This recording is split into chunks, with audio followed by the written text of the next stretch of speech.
The notification chimed on my phone at exactly 9:47 p.m. A FaceTime call from Celia, my wife of 8 years. I could hear the cackling laughter in the background before I even answered. Before we dive deeper into this story, I have one small request. Please subscribe, drop a like, comment, and hit that hype button to boost this channel so more people can discover these incredible Reddit stories. Hey, Evan. Celia's face appeared on screen, flushed from wine, her blonde hair perfectly styled despite being at what she called girls' night. Behind her, I could see Rachel, Kim, and Jessica crowded around a high-top table at Vino's, that pretentious wine bar downtown where they held court every Thursday. Having fun, ladies? I asked, settling back into my recliner. The house felt enormous when she wasn't here, which was increasingly often these days. Oh, we're having a blast, Rachel chimed in, leaning into frame. Her dark hair was pulled back in that severe bun she always wore, like she was perpetually ready to teach someone a lesson. Actually, Evan, we've been talking about you. The way she said it made my stomach tighten. There was something predatory in her smile, something that reminded me of sharks circling wounded prey. All good things, I hope, I replied, keeping my voice light. Kim's face appeared next to Rachel's, her cheeks red from alcohol and excitement.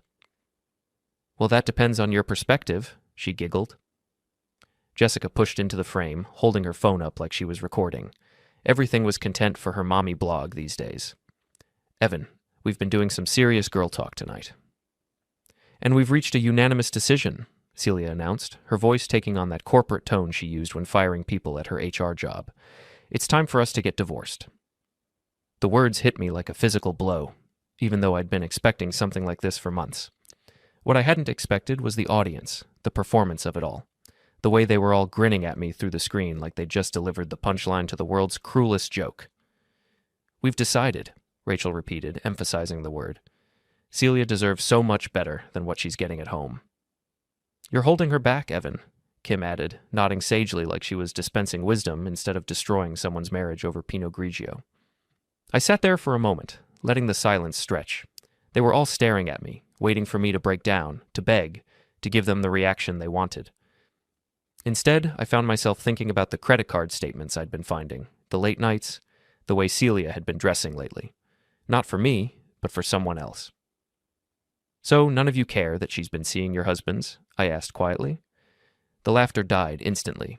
4 faces stared at me through the screen, expressions shifting from smug satisfaction to confusion to something that might have been fear. What did you just say? Rachel's voice was sharp now, all pretense of friendliness gone.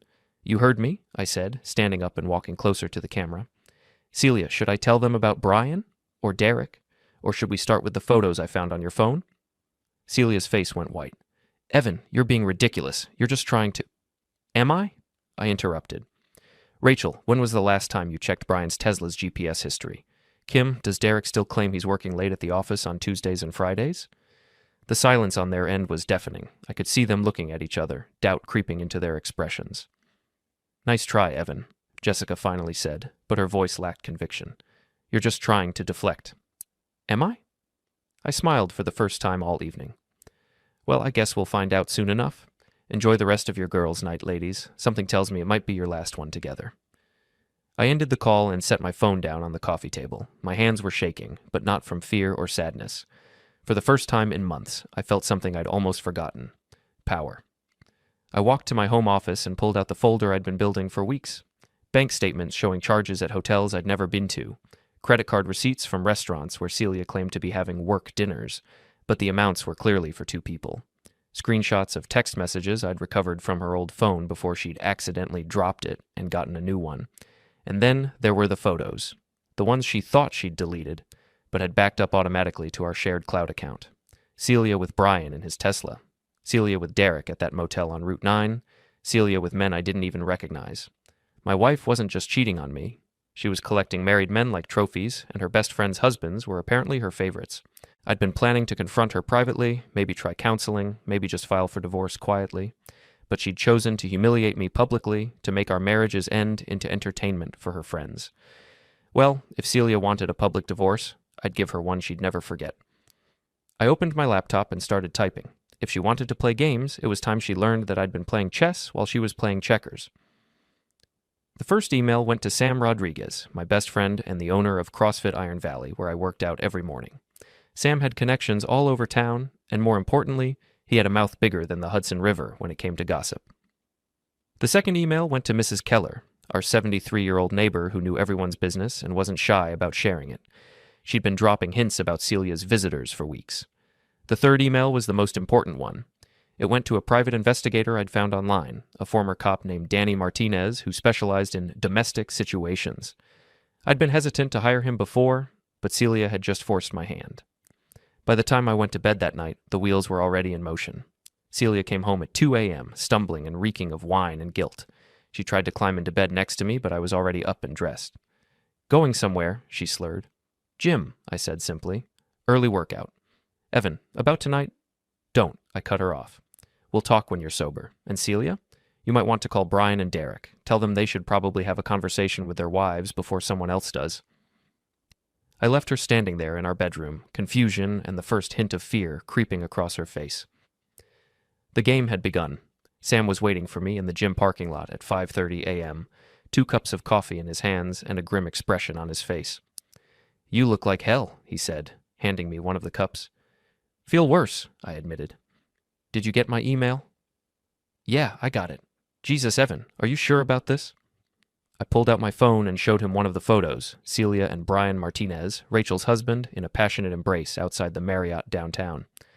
The timestamp showed it was taken last Tuesday, the same night Rachel had posted on Facebook about having a quiet night in with my amazing husband. Sam's jaw tightened. That son of a bitch. I've known Brian since high school, Rachel too, for that matter. "There's more," I said, scrolling through the evidence I'd compiled. "Derek Thompson, Kim's husband. 3 different motels over the past 2 months. And these are just the ones I can prove." "What do you want me to do?" "Nothing illegal," I said quickly. "Just let people know what kind of woman they've been defending, starting with the morning crowd here." Sam nodded slowly. The 6 a.m. CrossFit class was legendary for its gossip network. By noon, half the town would know that Evan Driscoll's cheating wife had been caught red-handed. "What about the wives?" Sam asked. "What about them?" "Rachel and Kim.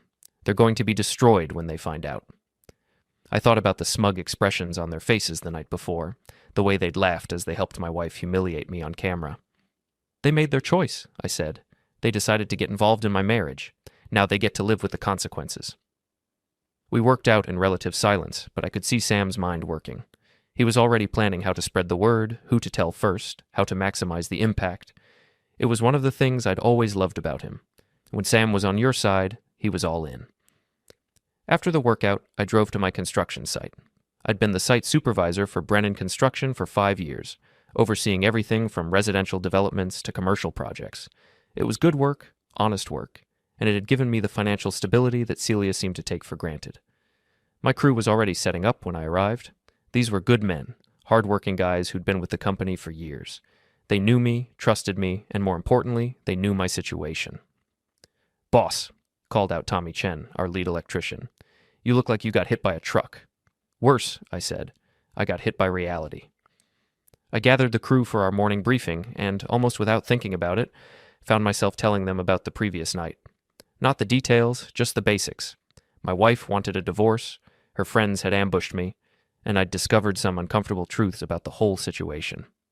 "No shit," said Mike Sullivan, our plumber. "Celia's been stepping out?" "More than stepping," I said. "She's been running marathons." The men exchanged glances. In a small town like ours, news traveled fast, especially among the blue-collar crowd. These guys went to the same bars, shopped at the same stores, and knew the same people as everyone else. "What are you going to do?" asked Frank Kowalski, our carpenter. "I'm going to give her exactly what she asked for," I said. "A divorce, but I'm going to make sure everyone knows why." By lunchtime, my phone was buzzing with messages. The first was from Danny Martinez, the private investigator. "Got your email. Can meet this afternoon, have some preliminary information you'll want to see." The second was from Mrs. Keller. "Evan, dear, I think we need to talk. I've been keeping track of your wife's visitors, and you're going to want to see my notes." The third was from a number I didn't recognize. "This is Rachel Martinez. We need to talk, now." I smiled as I deleted that one without responding. Rachel would have to wait her turn. I met Danny at a diner on the other side of town, a place where we were unlikely to run into anyone I knew.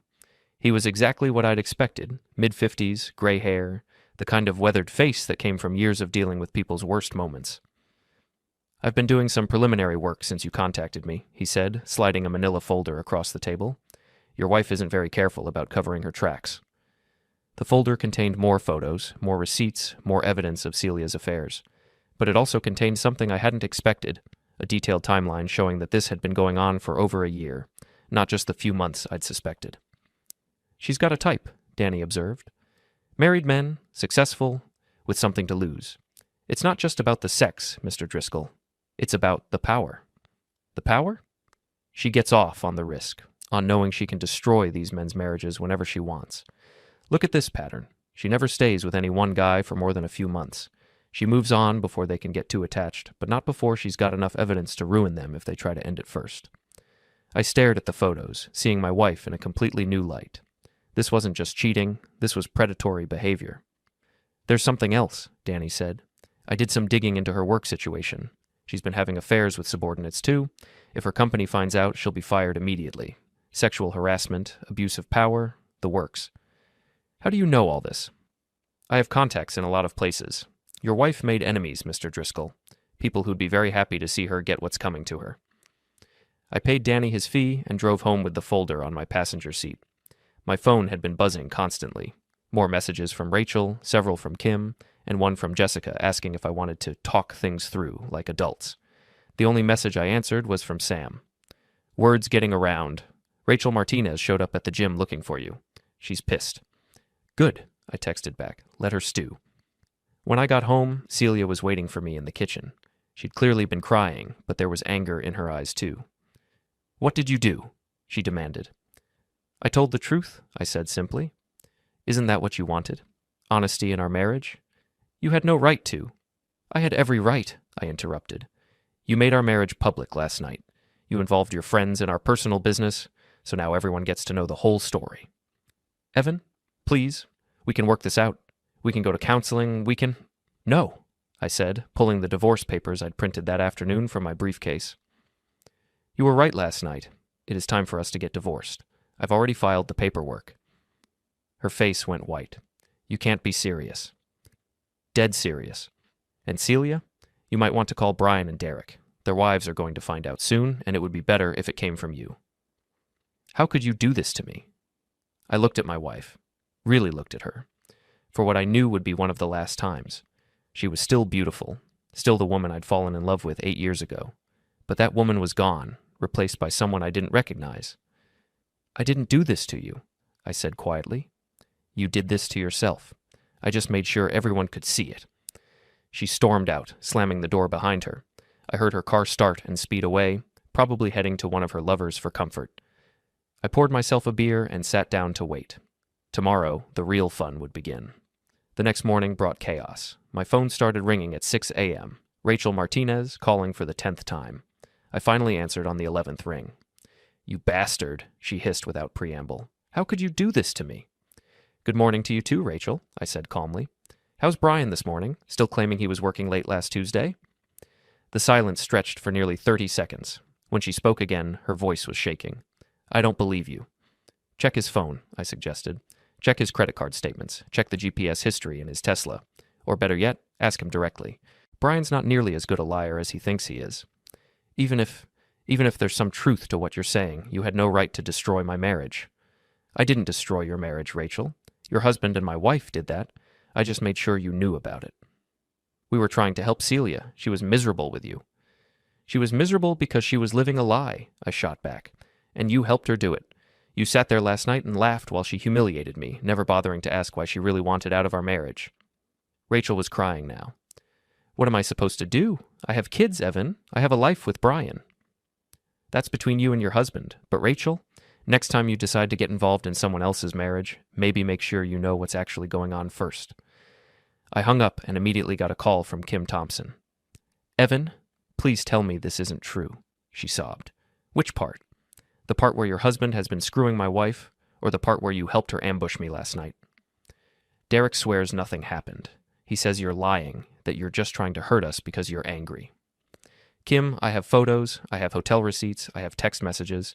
Your husband isn't just cheating on you, he's been bragging about it to his buddies at the gym. That last part wasn't entirely true, but it had the desired effect. Kim's sobs turned into something closer to a wail. Why are you doing this to us? You did this to yourselves when you decided to play judge and jury with my marriage. Actions have consequences, Kim. You're about to learn that lesson the hard way. I hung up and headed to the gym. Sam was waiting with a grim smile. It's like a bomb went off, he reported. Rachel showed up here at opening, screaming at Brian in the parking lot. Half the morning class got a free show. What did Brian say? Not much. Hard to talk with your wife's hand around your throat. We worked out while Sam filled me in on the morning's drama. Apparently Rachel had confronted Brian the night before after my phone call. He'd initially denied everything, but when she'd threatened to check his phone, he'd broken down and confessed. Not just about Celia, Sam said. Turns out your wife wasn't his first affair, but Rachel found out about at least 2 others. Jesus. Gets better. Kim Thompson showed up about an hour after Rachel left. She'd found Derek's burner phone hidden in his toolbox. Guess what was on it? I didn't need to guess. The look on Sam's face told me everything. Photos? Videos. Apparently Derek likes to document his conquests. Kim saw everything, not just him with Celia, but with 3 other women too. I felt a moment of something that might have been sympathy for Kim and Rachel. They'd been as deceived as I had, maybe more so. But then I remembered their faces on that FaceTime call, the way they'd laughed as they helped destroy my marriage, and the sympathy faded. What about Jessica? Haven't seen her yet, but word is she's been calling around, trying to do damage control. Apparently she's worried about how this affects her brand. Jessica's brand was her mommy blog, where she portrayed herself as the perfect wife and mother living the ideal suburban life. Having her friends' marriages implode in a cheating scandal wouldn't fit that image. After the gym, I drove to the construction site. The crew was already buzzing with the news. Apparently Tommy Chen's wife was friends with Kim Thompson, and the story had spread through their social circle like wildfire. Boss, Mike Sullivan called out as I approached. You hear about Derek Thompson? What about him? Kim threw him out last night. He's staying at the Motel 6 on Route 9, same place he was taking your wife, according to the rumors. The irony wasn't lost on me. Derek was now living in the same cheap motel where he'd been cheating on his wife. What about Brian Martinez? Rachel's got him sleeping in their guest room while she decides whether to file for divorce. Apparently she's already called a lawyer. I spent the morning reviewing blueprints and coordinating with subcontractors, but my mind kept wandering to Celia. She hadn't come home the night before, and she wasn't answering my calls or texts. Not that I particularly wanted to talk to her, but we had practical matters to discuss. The house, our joint accounts, the divorce proceedings. Around lunchtime, I got my answer. Mrs. Keller called with an update. Evan, dear, I thought you should know. Your wife came by this morning with a moving truck. She took quite a few things, clothes, furniture, some of your electronics. Did she say where she was going? She mentioned something about staying with a friend until she could find her own place. Though between you and me, I don't think she has many friends left after yesterday. That afternoon, I decided it was time for a more direct approach. I drove to Celia's office at Brennan Insurance, the mid-size firm where she'd worked her way up to HR director over the past 5 years. The receptionist, a young woman named Ashley, whom I'd met at several company parties, looked uncomfortable when she saw me. Hi, Mr. Driscoll. Are you here to see Celia? Is she in? Well, yes, but she left instructions that she wasn't available for visitors today. I'm not a visitor, I said pleasantly. I'm her husband. We have some urgent matters to discuss. Ashley looked torn between company policy and basic human decency. Before she could decide, Celia appeared from the hallway behind the reception desk. Evan, she said coldly, what are you doing here? We need to talk, privately. She glanced around the reception area, clearly aware that several of her coworkers were watching with interest. Fine, my office. 5 minutes? I followed her down the hallway to her corner office, a space I'd helped her decorate when she'd gotten the promotion 2 years ago. Now it felt like enemy territory. You've caused enough damage, she said as soon as she closed the door. Rachel and Kim aren't speaking to me. Jessica's pretending I don't exist. Are you happy now? Ecstatic, I said dryly. Though I have to ask, where exactly did you sleep last night? Not with Brian, I hope. I hear Rachel's got him on a pretty short leash. Celia's face flushed. That's none of your business. Actually, it is. We're still married, and we have joint assets. I need to know where you're living so I can have papers served. I'm staying with a friend. Which friend? Because it seems like you're running out of those pretty quickly. She didn't answer, but the expression on her face told me everything I needed to know.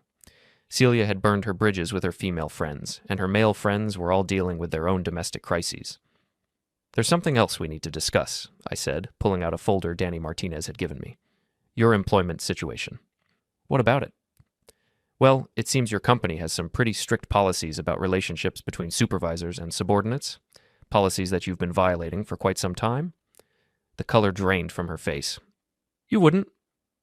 I wouldn't what? Tell the truth? Report illegal behavior? Celia, you've been sexually harassing your employees. That's not just a firing offense. It's potentially criminal. Those relationships were consensual. Were they? Because I have statements from 3 different men who say they felt pressured to sleep with you to keep their jobs. Men who were afraid to report you because you controlled their employment. This was a slight exaggeration. Danny had mentioned that some of her subordinates felt uncomfortable with her advances, but I didn't have formal statements. Yet. You're bluffing. Am I? Want to test that theory? Celia sank into her chair, the fight going out of her. For the first time since this all began, she looked genuinely scared. What do you want? She whispered. I want you to sign the divorce papers without contesting anything. I want you to move out of our house permanently, and I want you to stay away from Brian Martinez, Derek Thompson, and anyone else's husband. And if I do that, you'll keep quiet about the other thing? I pretended to consider it. Maybe. Depends on how cooperative you are. It was a lie, of course. I had no intention of letting her off the hook that easily, but I needed her to think she had some control over the situation. I need time to think. You have until tomorrow morning. After that, I start making phone calls. I left her sitting in her office, looking smaller and more defeated than I'd ever seen her. It should have felt like a victory, but mostly it just felt sad. The woman I'd married 8 years ago wouldn't have recognized the person sitting behind that desk. The next evening, I was grilling burgers in my backyard when the doorbell rang. Through the front window, I could see 3 figures on my porch: Jessica, Rachel, and Kim. The gang was back together, but this time they didn't look like they were having fun. I opened the door with a beer in my hand and a smile on my face. Ladies, what a pleasant surprise. Here for the barbecue? Cut the shit, Evan, Jessica snapped. She looked haggard, her usually perfect mommy blogger appearance disheveled and tired. We need to talk. About what? About the fact that you've destroyed 3 marriages in 2 days, Rachel said. Her eyes were red and puffy, and she was wearing the same clothes she'd had on yesterday. About the fact that you're ruining innocent people's lives. Innocent? I laughed. That's rich, coming from you 3. Can we come in? Kim asked quietly. She looked like she'd aged 10 years since Tuesday night. I don't know. Are you planning to ambush me again? Because I have to say, the last time you ladies ganged up on me didn't work out so well for any of us. Please, Kim said. We just want to understand what happened. I stepped aside and let them into my living room. They sat on my couch, the same couch where I'd been sitting when they delivered their ultimatum 2 nights ago, and looked at me expectantly. So, I said, settling into my recliner, what can I do for you? You can explain why you felt the need to destroy our families, Rachel said. I didn't destroy anything. I revealed what was already broken. That's not the same thing, Jessica protested. You could have handled this privately. You could have talked to us, warned us. Like you talked to me before deciding my marriage was over, I interrupted. Like you warned me before staging that little intervention on Tuesday night. The 3 women exchanged glances. For the first time since I'd known them, they looked genuinely ashamed. That was different, Rachel said weakly. How? How was that different? We were trying to help Celia, Kim said. She was miserable. She was miserable because she was living a lie, I exploded, my carefully maintained composure finally cracking. She was miserable because she was cheating on me with your husbands and feeling guilty about it. And instead of encouraging her to come clean or get counseling or do literally anything constructive, you helped her blame me for her problems. We didn't know, Jessica whispered.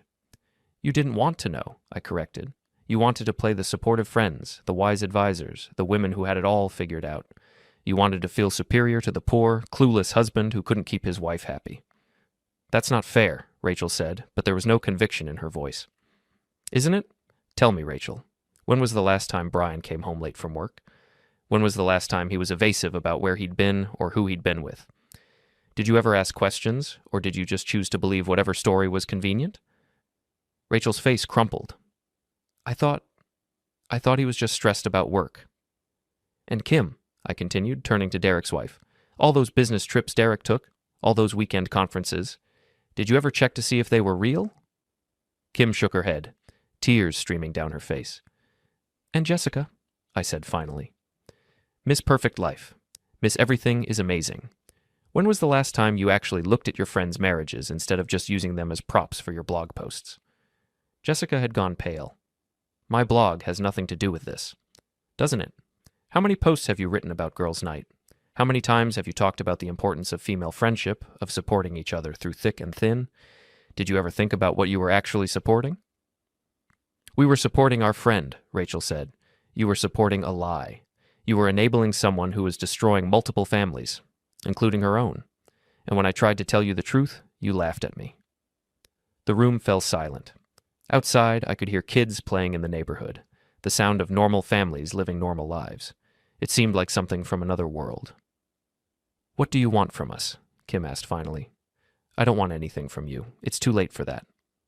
There has to be something, Jessica said. Some way to fix this. Fix what?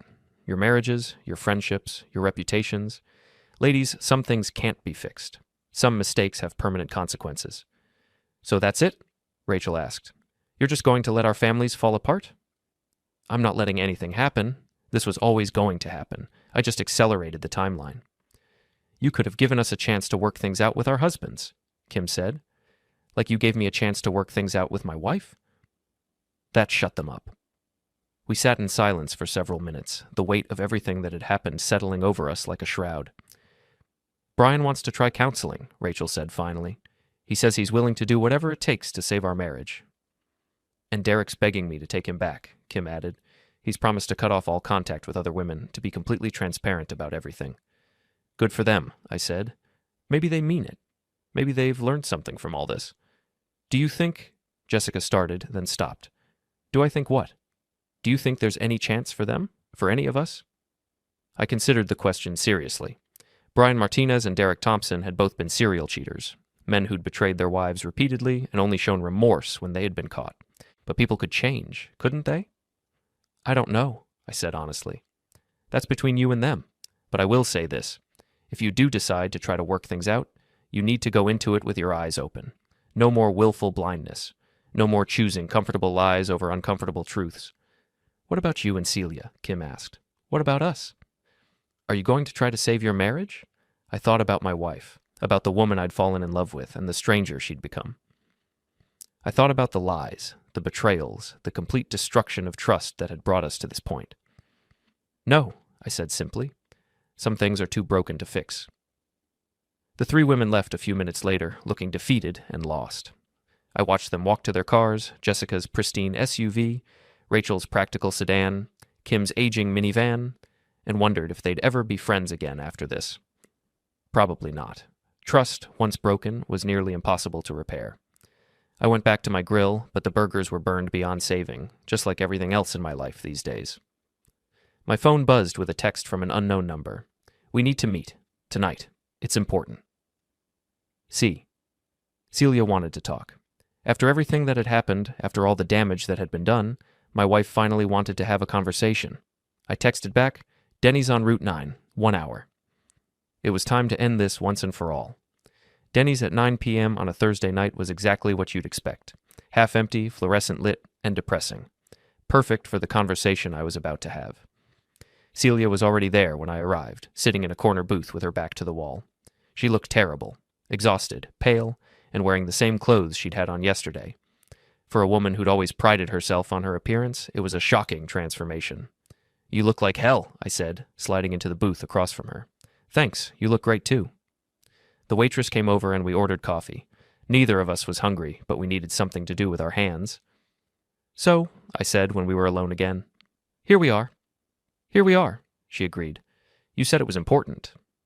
Celia nodded, wrapping her hands around her coffee mug like it was an anchor. I signed the papers. All of them. I'm not going to contest the divorce. Smart move. I also cleared out my desk today. I'm taking a leave of absence from work. Indefinitely. I raised an eyebrow. Voluntarily. Let's just say my boss and I had a conversation about my future with the company. It was mutually agreed that some time away would be beneficial for everyone involved. So someone had talked. Maybe one of her subordinates had finally found the courage to speak up, or maybe word had just gotten around. Either way, Celia's career was effectively over. Where are you staying? Extended stay America on the highway. Glamorous, I know. What about Brian, Derek, your other friends? Celia's laugh was bitter. What friends? Brian won't return my calls. Rachel's got him locked down tighter than Fort Knox. Derek's too busy groveling to Kim to even acknowledge I exist. And the rest of them, well, let's just say I'm not very popular right now. Can't imagine why. Don't, she said sharply. Don't you dare sit there and act like you're innocent in all this. I never claimed to be innocent, but I didn't cheat on you with multiple people. I didn't lie to you for months. I didn't recruit your friends to help me humiliate you in public. You destroyed my life. I revealed your life. There's a difference. Celia stared at me across the table, and for a moment I saw a flash of the woman I'd married, vulnerable, lost, looking for someone to blame for her problems. Why? She asked quietly. Why did you have to make it so public? Why couldn't you just file for divorce quietly and let us both move on? Because you didn't give me that option. You made our marriage into a public spectacle. You involved people who had no business being involved. You tried to humiliate me in front of your friends. I was scared, she whispered.